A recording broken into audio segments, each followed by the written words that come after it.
Welcome back to an NBA edition of the Prop Shop. I am your host, Bobby Stanley, also known as PropHolliday on social media, rocking with the Gold Boys. No Thursday night football this week. We are into Saturday football and talking playoffs very soon. But I can't stop betting, and we got a decent NBA slate. We missed the college football tip-off of Georgia and Notre Dame. Don't worry, there wasn't much to bet on. It's 3-3, and as I'm saying this, Notre Dame is lining up for a 48-yard attempt. So just before we go into it, it is good 6-3. Notre Dame is up 6-3 right now. As far as the NBA is concerned, decent NBA slate tonight. I think we got 7 games. Instead of doing a whole opening monologue and a whole game overview, I'm just going to give you a rough breakdown of what we're looking at tonight and a couple trends to look at. We got two straight plays, some one unit stuff in the NBA slate. And then we're trying something new. We normally have the touchdown liquor cabinet. I had a good idea from one of the guys in the prop shop, but it's pretty much going to be the same concept as a touchdown liquor cabinet. Some alt line stuff I'm happy with that you can either parlay, you can round robin, you can play straight, but it's got some decent odds to it. So as far as tonight is concerned, the big game of the night, Celtics -5 in Minnesota. Kristaps went through shoot around yesterday, should play tonight. This is the first time all season Minnesota is a home underdog. It's according to team ranking. So I don't have any stats on that, any angles. Timberwolves, not the same team they were last year. The Julius Randle trade, it's not paying dividends. Dante DiVincenzo is playing a little bit better, but Julius Randle does not fit there. He's a ball stopper in my opinion, and it doesn't fit. But that does not mean that Anthony Edwards isn't going to give him hell tonight. As far as the Celtics -5, I take the Celtics -5 in that matchup. With the Timberwolves being home. Next one up, not a primetime game, but Pacers and Heat, always a good Eastern Conference matchup. Pacers +2, Miami 3-3 on back to backs. I am fascinated by Jimmy Butler tonight and everything that's going on with him in the trade market. He was shooting one-legged corner threes last night. They asked him in shoot around today, I think it was. Yeah, I think it was today. And he's pretty much saying, I don't know if I'm getting traded. It's none of my business. It's not up to me if I get traded. Meanwhile, Pat Riley's saying, no, we're not trading him. Be interesting what that trade market looks like. But Pacers and Heat, Pacers are +2. I would take the Heat given the 2 there. Miami 3-3 on the back-to-backs. Clippers and OKC. SGA and James Harden have a bit of a revenge factor there. Clippers 7-6 as a road underdog. They're not playing bad basketball for the team that they've built. Oklahoma City, I still think they're favored in the West by a long shot. I think I got them 7-1 earlier in the season to win the finals. Love that bet. Still love the Thunder. No Chet Holmgren just yet. But Clippers +11, I think they make it a game. Give me Clippers +11 in that. Nets +13 against the Bucks. Brooklyn is 11-6-1 as a road underdog. They're on a back-to-back. There's no Ben Simmons. D'Angelo Russell, what do you have? 22-8 last night in his first game back as a Brooklyn Net. I'm intrigued by this game. I don't know if I would take the Nets +13, but I just want to watch what this Nets team does. Obviously, they're tanking, but it's going to be interesting to me how they play this out. The Bucks have still looked good over the last, I guess, like since the start of November. Wouldn't touch the spread on that one. That's going to be a fun game to watch for me, just in general. 76ers +3 against Golden State. They're the other team on the back-to-back tonight. No Kelly Oubre, no Andre Drummond. We do get Joel Embiid. Philly 3-5-1 as a road underdog, but 2-1s against the spread on back-to-back. Has not paid dividends on that Dennis Schroeder trade yet. A little bit more on Dennis Schroeder later in the show. He's one of my plays tonight. But Sixers Golden State, we'll see. We'll see how that one looks. I lean Golden State -3. I just don't trust Philly. There's too many. It's too hard for you to get in any type of swing with this rotation with this team when you got um, Embiid being in and out the way he is, Kelly Oubre out there's no time to gel. There's no cohesion here. So give me a team like Golden State, who I feel like they're trying to be in their window. Maybe they're a Jimmy Butler candidate. I don't know. But 76ers are getting 3. I'm taking Golden State, giving 3 there. And then we're closing the night on Trailblazers +7.5 against the Lakers. Anthony Davis and Gabe Vincent are doubtful. I'm going to say Anthony Davis probably doesn't go just based off the Dalton Connect lines. We'll talk about Dalton Connect later in the game. No Gabe Vincent, but we get a little bit more Dorian Finney-Smith. Maybe we get a bigger dose of Dalton Connect. Again, we'll talk about him later. Let's go to my first play tonight. 1 unit from me in the primetime slot. Going with a guy who you know is going to play anywhere from 30 to 35 minutes. Love doing that when we're betting overs. Give me Anthony Edwards. Over 5.5 rebounds, -120, -125. Eat the juice on this. 60% hit rate over the last 10, 53% over the last 20 on at home. 9 rebounds on 12 chances versus Boston earlier in the season. Cleared this in both games against Boston last season. Celtics love to let it fly from 3-point, which is a great thing for Ant in terms of rebounds. The longer the shot, the longer the rebound.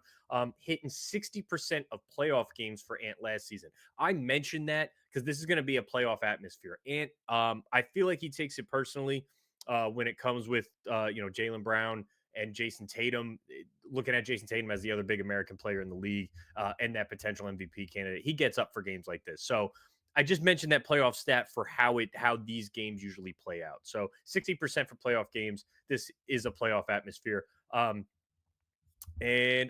Stapps playing tonight. I'm expecting him to play tonight, pulling Gobert away from the rim. And if he's matched up, if Ant Edwards is matched up on Tatum in any situations, playing a little bit closer to the basket there. So give me Ant over 5.5 rebounds at -120. It's a 1 unit play for me.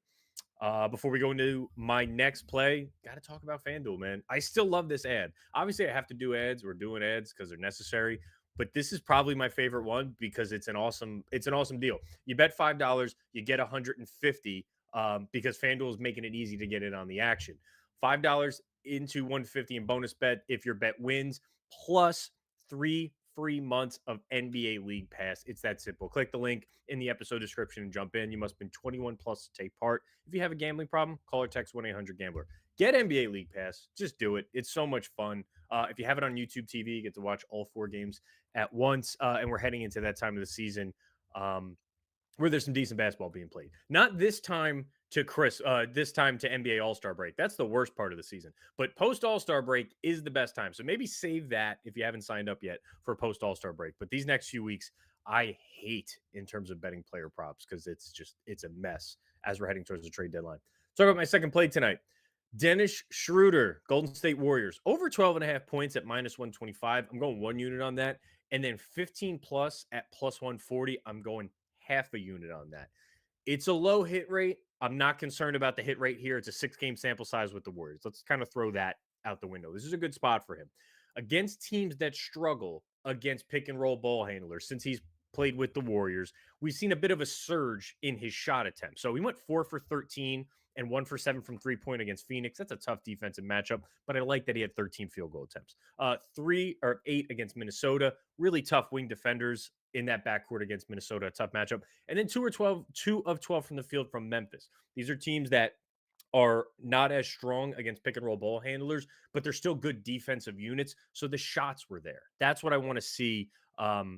That's what I want to see from him. Those are above average defensive units. Philly, again, more inconsistent than I want them to be. Kelly Oubre out, and they're on a back-to-back. So 15th in the league against above the break threes. That's a Dennis Schroeder sweet spot. In the 1 game this season without Brandon Pod, which was last game, he landed on 12 points, playing 30 minutes, but he went 4 from 11 from the field. That's what I want from Schroeder. I want anywhere from 10 to 14 field goal attempts. Can he get 3 of 5 from 3? That'll be in one of my alt lines tonight. But he's under a lot of scrutiny lately since the trade. This is a get right spot for him. I'm going to take that small sample size, throw those numbers out the window. Despite him averaging, I think it's like 8 points per game with Golden State, this line's still at 12.5. I love Schroeder in this spot. Guys like Malik Monk, Anthony Simons, Colin Sexton, Derek White, Chris Paul, Darius Garland, all of them hit their point totals against Philly, and that's since just December 15th. Give me a breakout game from Schroeder. So we're playing over 12.5 for 1 unit, 15 plus at +140 for half a unit. Before we go into the news segment, which I'll tell you more about the name, let's get a couple words from my boy Brad. Wait, before we get back to the picks, I wanted to thank you all for watching. Friends don't let friends watch videos without hitting the like button. So go ahead and press the thumbs up button and like the video. If you're new here and not subscribed, you should go ahead and do so because we're dropping new content each and every day on the GoldBoys Network. We strive to cover every sport and give out picks and analysis and valuable information for free on the GoldBoys Network. So make sure you're subscribed and hit the bell so you can get notified when we drop something new. I'm Brad Thomas. Let's get back to the picks.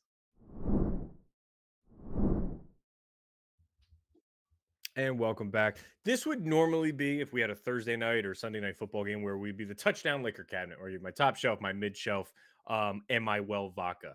Got to tweak that for NBA because the second half of the first half of this year, I should say, um, there's not going to be any more NFL, but we're still going to be doing this. So reach out to a couple guys in my Discord. Shout out to Scum LT. He's a good guy. Don't let the name fool you. Scum LT. We are going to call it the boozy buckets, where I have a layup, which would be my top shelf, a 3-pointer, which would be my mid shelf, and a buzzer beater. But I might tweak that to a half court shot. That's going to be my high odds, my low unit size. But let's talk about the couple that I'm on tonight. I got a bunch in, we'll call the 3-point, the mid shelf range. And instead of giving a parlay, these are all quarter unit to half unit plays for me, and I ended up doing a round robin. Let me go over them individually. You can choose what you want to do: round robin them, parlay them, play them as straight for a quarter unit each. All of them are going to be in that plus 150 to plus 400 range. Um, and I think these are some decent spots tonight. Cam Johnson, Brooklyn Nets, 4+ 3-pointers made, plus 180. No Ben Simmons tonight. Cam Thomas is back. So between D'Lo and Cam Thomas, they're going to be very ball heavy, ball dominant guards. D'Lo, I think, is going to be initiating the offense more, but I think this gets Cam Johnson a few more open looks on the wing. Milwaukee, 18th in 3-point attempts allowed, 17th in above the break threes. Cam Johnson, 4+ threes in 5 of 18 with Cam Thomas this season. He came back, I think, December 29th against Orlando. I like Cam Johnson standing on that edge, on that wing with these two ball dominant guards. He should get some open looks, especially if D'Lo and Cam Thomas get cooking. They're going to bring the double team. So Cam Johnson, 4+ 3-pointers made at plus 180, nearly 2-1. Jimmy Butler, talked about him in the beginning of the show. I'm obsessed with Jimmy Butler tonight. I'm fascinated to see how this plays out. I'm a Jimmy B fan. I love his attitude. I love the way he plays the game and attacks it. It's a good matchup for him against the Pacers. Bulk of his scoring is done at the rim and in the paint. Indiana ranked 26 in the restricted area scoring, 26 overall in free throw attempts, which is Jimmy Butler's bread and butter. If he can get to the free throw line, he's going to have a big night. His line's at 16 and a half. You could play that. It's a little, he's too much boom or bust for me. But if we're taking these, if we're taking these alt lines, we're playing them in a parlay or a round robin. I'm playing Jimmy Butler, 20+ points at plus 200. I got 25 plus at plus 600. I put a quarter of a unit on it. I feel like I had to. He had 36, 33, and 27 against Indiana last season. It's essentially the same exact team. This comes down to whether Jimmy Butler gives a shit or not. And he hasn't lately. He didn't the other night. He's shooting one-legged 3-pointers. There's a version of this where Jimmy says, "Fuck you, I don't care, I'm not playing." And there's a version of this that says, "Fuck you, I'm getting a double-double tonight." I'm gonna bet on him giving a shit tonight. 20+ points is plus 200. His double-double is plus 950. If you have $5, just trust me on this one. I think Jimmy Butler may surprise us. Going over to Shea Gilgeous-Alexander, 8+ assists at plus 210. He had 9 assists in both outings this season against the Clippers on 13 potential and 19 potential assists. That's not a coincidence. 8, 6, and 7 assists in 3 of the last 4 games.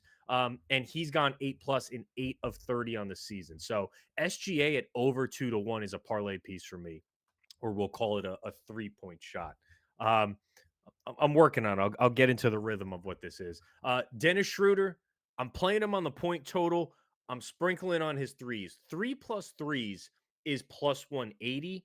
But his over 1.5 threes is minus 175. So I'm doing a little reading between the lines here on him. We already mentioned what they do as far as giving up how Philly gives up threes above the break and everything. Anthony Simons just went 4 of 10 from 3-point against Philly. Similar game styles there between him and Schroeder when he wants to. I think it's a Schroeder game. Give me him 3+ threes at plus 180. And then my last leg, Dalton Connect, no AD tonight. I'm expecting no AD. He's doubtful. 15+ points is plus 350. Portland is 23rd in spot up shooting defense, 29th in transition, which are the two big scoring play types for Dalton Connect, the rookie.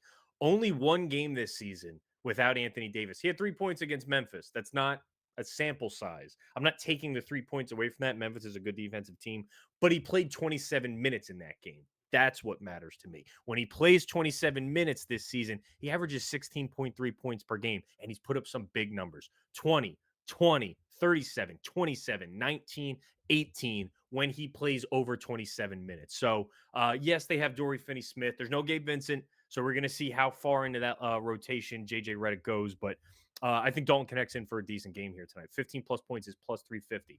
So these 5 pieces, I took them and made a round robin. So I did the legs by 2. I put $3 on them.